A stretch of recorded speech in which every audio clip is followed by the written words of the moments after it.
If you're fairly new to the game of golf, you might be wondering why golfers get fitted for golf clubs. Well, in this video, my coach, PGA Professional Caroline Bradley, walks me through why my clubs might be the wrong size and how that could be impacting my game. Roll the intro.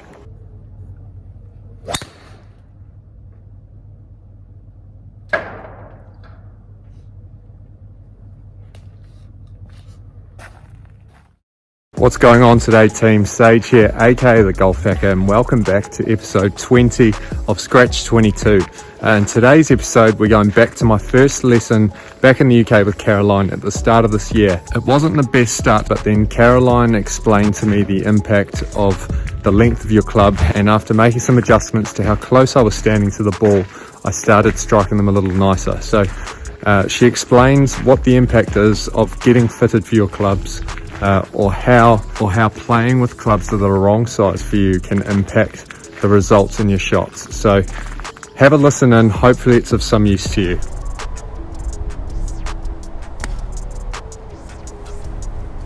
See, sometimes I wonder when we get you setting up better how much. So how tall are you? 6'2"? Just under, I think. 6'1". Yeah, 6'1", yeah. And you've got a standard set of golf clubs. So number one, you would have a club that's more upright. So, and this is where maybe we should come out here. So me, for example, I'm 1 degree flat. So the angle between here and here is going to be more, right, and you'd have lesser an angle. Yeah, sure. So I'm wondering how many when we get you setting up better, wanting to go a bit more left, right, because you get a little bit more heel toe. Right. So the heel gets the ground and then turns the toe in. If a club is too upright for somebody, they get more toe to the ground, then the heel goes this way and then it shoots it a little bit more out to the right. So you're setting up with a standard club that when I stand back there does look like you're more there. Yeah, sure. So this hits and turns. Right. Okay, I'm not saying that is the be all and end all to all this, but it is a little bit difficult. So you're a 6 foot, round you off at 6'2", you're a 6'2" guy getting down to a standard length. You could be half an inch longer than standard, you could be an inch long, I don't know, because it all depends how long your arms are in relation to your body, blah blah blah. But that's where it might be an idea one day to get a couple of 7-irons from the shop, where we try you with clubs that are, yeah, sure, 1 degree. I don't know, my clubs back at home, I don't know, they might have been. They might have been. Yeah. But obviously you have, and I said this to you day one. Yeah. We've got standard clubs here. Yeah. With a tall guy. Yeah. I could play with those. Yeah. And there'd be, I'm half an inch shorter than standard, but I'd get away with them. Sure. And you're a lot taller than me. Sure. So we've got to bear this in mind. Yeah. Okay, so when you're ready, just try and, so you've got to be literally as tall as you can to that club. So just come in a little bit closer and have it a little bit taller. Yeah, see what happens now.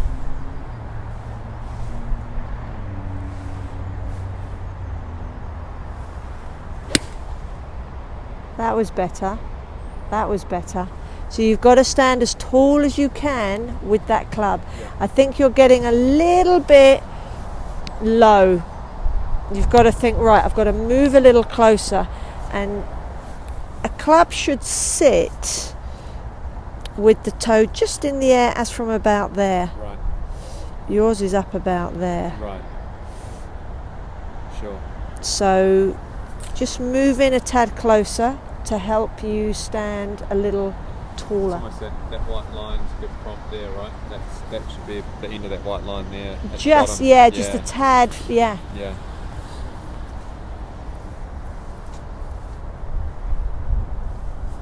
So you've got to come in a bit closer.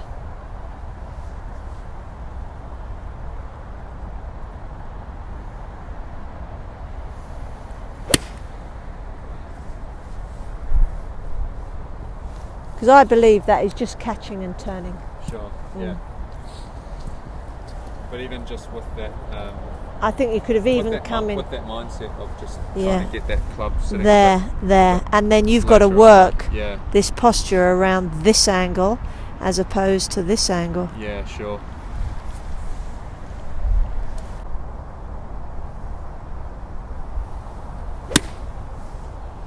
Okay. So the shots, I know that was a bit heavy, but the shots are... Because you're closer, you're giving yourself a little bit more... Yeah, the club is sitting a tad too...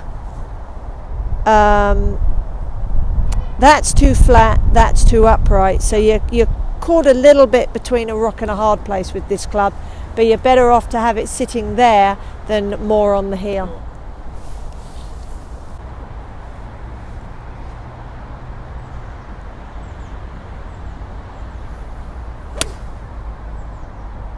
I like that. I don't know how it felt off the club face. It was probably a little bit thin, but not bad. But it was better here. Yeah. You're letting go at the top now. You're not hanging on with those hands and wrists. Good. So as you just finding your feet back here, really, just get used to the weather again, get this posture back on track. But the good thing is, I'm not standing here thinking, oh my goodness. Yeah, sure. It's just a little tweak here, a little tweak there, which you've picked up very quickly. And a club that doesn't fit you. Just come in a little bit closer. Yeah, that's going to feel the strange thing. And that's the difficulty in how close can you go without breaking the boundaries, so you start to get too close, because you don't want it to come out that hosel, as it were. Let the hands go. That's nice. I like that. Now look at the difference, Mike. Yeah, the ball flight. Yeah. However, the moving in close is a really temperamental issue. Yeah, sure. Because if we get too close, it's going to come out the hosel. Yeah.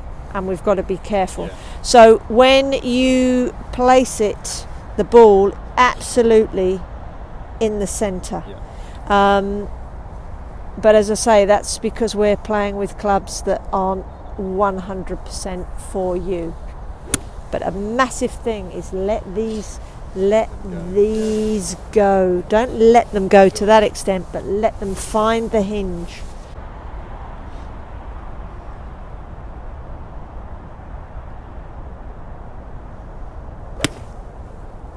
There you go. That's a winner all day long. Superb. That was just delightful. That felt lovely. And it looked it, may I say. Lovely rhythm. Yeah. And it's not, you're not trying to hit it hard. You just let everything happen. So you're looking here. Good setup. So when you start to swing the club and you start to get this lovely coil, then everything starts to you get this lovely elasticity that's going to take you back to the ball. So you've got proximal kind of stiffness to distal athleticism at impact. So you're absolutely as solid as a rock, and then the hands and arms just release. Just let them go. Yeah. So it's all the core through a good setup that's allowing you to make a good turn. You've got to get that hip hinge. Really nice hip hinge.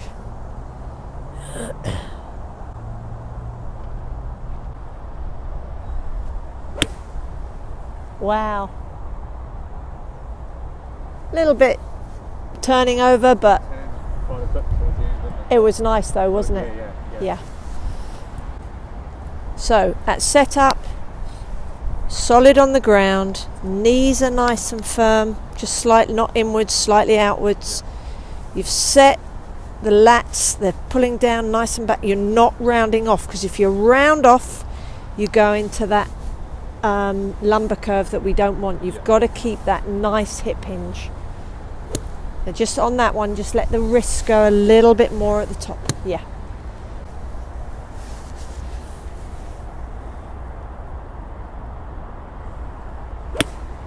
Yes. Superb. You start hitting it like those, there's no issue. Sure. But it's keeping that. Basically, I think I say it's keeping it all together. The biggest factor to me when I teach is to see people really understand the concept of this setup. Sure. If you want to get a really good rotational, easiest way to say it, so we want to have a really good torso rotation. The hips have got to be in that position that they can really allow for the coil, and you really get the release. Sure. So it comes from the ground up, it works through the knee, through the hips, through the thorax, through the hands and arms, and just shoulders, hands, arms, hands. But the only way you can get it is by setting up spot on in the first place, because it's something you cannot manufacture. You can't think, I've got to be here, I've got to be here, I've got to be here. You've got to wind, coil, release. Just release, Yeah.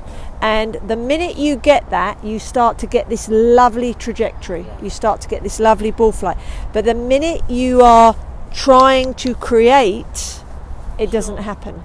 And that's why it's really good posture to then let you start to find your turn. But you've got to let these go, because if these hang on, you're not getting the freedom.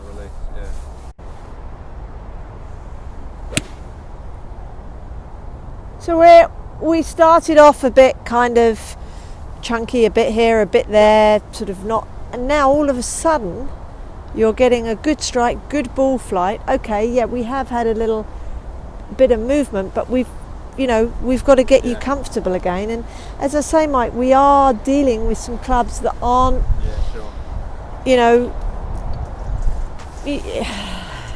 let's put it this way, in a very simple term, you've got a pair of shoes that are one size too small. Yeah, sure. Yeah. But they're what you've got, and that's what we've got to work around. So they say a good craftsman never blames his tools, and well, I've got to this point with the current sticks that I'm using, and they seem to do the job. But ever since this lesson, I've just had it in the back of my mind, I wonder what could be if I just bought some new clubs. So I'd love to learn from anyone else out there that has bought new sticks, at what point they did that in their progression as a golfer, and what the impact was on their game. As I said in last week's video, I am looking into the possibility of buying new sticks, but just trying to work out when the best time to do that would be. So would love to hear from anyone else out there that has bought new clubs and how that impacted their game. Either way, I hope you took something away from that lesson with Caroline. Next week I hope to bring you another Every Shot course vlog, but until then, thanks for tuning in. We'll see you next time. Take it easy.